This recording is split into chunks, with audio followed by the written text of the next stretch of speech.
As the Prime Minister stares down his own internal strife, with some MPs calling him wishy-washy, he today went on the offensive against our big banks. Malcolm Turnbull took a swing at the scandal-plagued lenders, telling them to right the wrongs and put customers first. A truckie protest in Adelaide, symbolic of the government's troubles. The government has a very clear message. But to the frustration of MPs, it's not being heard.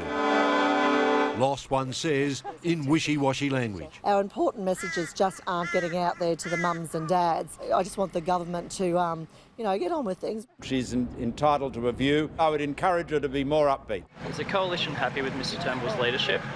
Look, Mr Turnbull, I think, is doing a reasonable job. The Prime Minister had his own trouble, Ladies and gentlemen, please take your seats. but tried himself to be upbeat. Every single policy is about driving economic growth. The message needs to be sharpened quickly if the Senate votes down the anti-union corruption legislation and there's a July 2 double dissolution election. If the Prime Minister expands the Commission to deal with misconduct and corruption across all industries, I'll vote for it.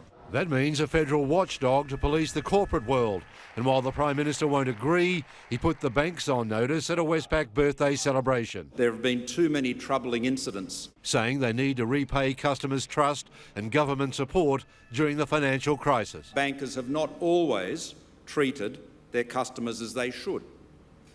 Some, regrettably, as we know, have taken advantage of fellow Australians and the savings they've spent a lifetime accumulating.